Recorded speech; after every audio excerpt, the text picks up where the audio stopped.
Hi guys, I'm Stacy Lawrence. I'm sitting in the hills of San Juan Capistrano on a beautiful sunny day. I'm here with TJ. My name is TJ Coveyou. I'm the creator of Capistrano Ranch, which is the site that we're on right now. So Capistrano Ranch is an equestrian development that we're developing up here as part of the larger San Juan Meadows. The citizens of San Juan and the City Council of San Juan a while back decided that they wanted to have an equestrian facility up here on this hill. And that's incorporated in the zoning and in the development agreement. And it's going to be a facility that's set up for world-class Olympic level riders with a training center that has that level of quality of facilities that they need in order to train for that. It also will have a clubhouse up here, a private club, and we'll have ranchettes where the people can keep their horses. We like to think about San Juan as the horse capital of the West. I've heard that term a lot, and that's certainly one of the ways that we distinguish ourselves as a community. And in San Juan, we've got a very wide spectrum of equestrian activities. We've got the Shea Therapeutic Riding Center, which is best in class in the world for what it does, helping autistic kids and veterans and PTSD and doing horses for therapy there. That's part of it. We've also got a lot of grassroots riding training, both on the English and the Western side, up and down the valley here.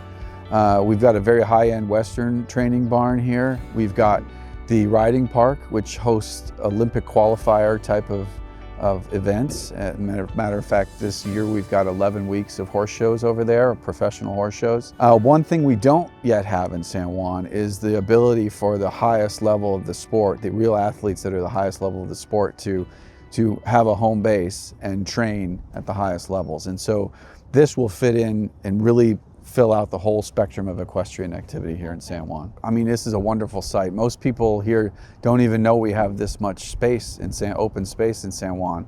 Unless the hikers hike up to the flagpole and they look down, they really wouldn't have an idea that this plateau is up here. We're very close to the ocean. You can feel the ocean breeze. We can see it as we're videoing. It's really a beautiful spot set up here above the valley. This was originally a landfill from the mid-50s to the mid-70s. It was an active landfill, and through a substantial investment of private money, that landfill is almost entirely finished being cleaned up. And once that's certified to be cleaned, it's usable land that we're going to be able to use for the benefit of the community. How many acres is Capistrano Ranch going to encompass, like when it's all built out? It's roughly between 60 and 70 acres. Usable acres there's about 40 that will be actively used for the equestrian side. So we've got a head designer, his name's John Shippey. He runs a local company here called Geoscape. He is one of the best designers I've ever worked with. He's got an incredible eye for design. And do I need to stop because of the guy? We're good. So John's got an incredible eye for design. He's done some work here in San Juan, some high-end homes. He's done quite a bit in Newport Coast, the whole southern Orange County area, but he's also gone and done some real trophy projects all over the world, Dubai and Brazil and all sorts of places. And so he's doing this. We're hearkening back to the history of San Juan. So Junipero Serra was from Mallorca, Spain, the island in Spain, which is very famous for its architecture. When he came here, the first architecture they built here was inspired by that Mallorcan architecture. And we're taking that thread and we're putting that here. And so this will look like a little Mallorcan Spanish village on the hill when it's done. Each individual component exists throughout the world someplace, but putting all the components together plus the year-round weather that we have here, there's no place else on earth that will do that. So we have high-end, we have ranches for the riders that are best in the world riders and the level that they're used to. And you can find that in Rancho Santa Fe, and you can find that in Florida, and you can find that other places.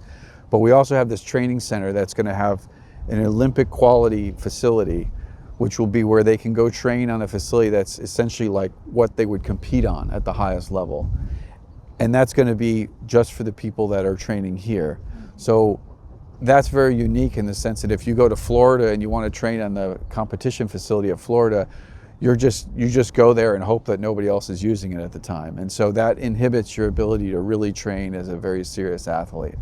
And we also have this clubhouse here, this private clubhouse here, which will incorporate members of the community at large and create a real equestrian sort of center of gravity. And that doesn't exist anywhere else in the world. And I would be remiss to mention that the weather here is perfect. What about the arenas that are going to be built? What makes them so unique? That's a good question. We just put one with this technology in the riding park. And there's a special technology that we use where the arena is essentially got a membrane under it. And then we fill it with gravel, and we have some drainage pipes, and then we put a very specialized silicone dirt mixture in there.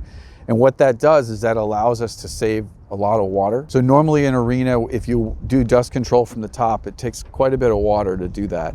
And then it's very uneven, so you get uneven surface. And that's problematic, not just from a water usage perspective, but it's also problematic from the perspective of, at a very high-end competition, when you're jumping a 5-foot jump, the horse needs very, very sure footing, and it's not as sure when it's not as even.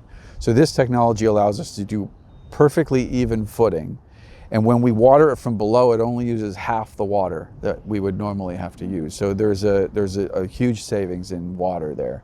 It also allows us to dial it up and back depending on the need and how firm we need that footing. So it's a very high level of technology that's put into these arenas. And these are multi-million-dollar horses, and we want to make sure that they've got the right conditions to be able to train in. So the timeline, we intend on doing this in 2 phases. We would like to do this in 2 phases. Where we're sitting now would be the first phase. This pad is essentially done at this point. There's an entrance over here that accesses this pad, and so we could do this as one isolated phase.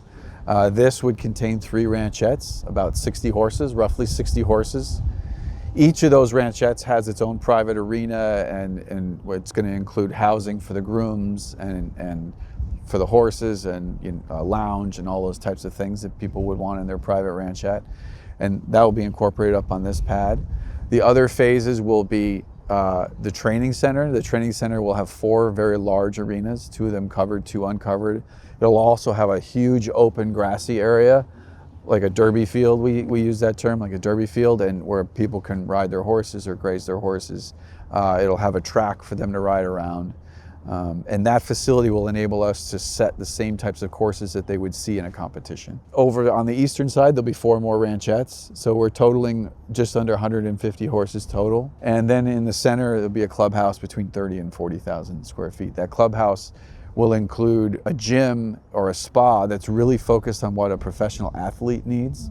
And yes, other members can use it, but we're going to make sure that it has all the equipment and all the features that a professional athlete needs. Because if you've been on a horse for 8 hours and you get off the horse for 8 hours, you might want to get a cold plunge, or you might want to go to the spa or something like that. And so it'll incorporate all of that, including all the normal dining and event space you would see in a club. So can you tell me a little bit about what's going on today? I see, like, since I was up here last time, there's a lot more activity. I think they were doing erosion control, and now can you tell us what's happening here? Yeah, so there is quite a bit of activity going on today.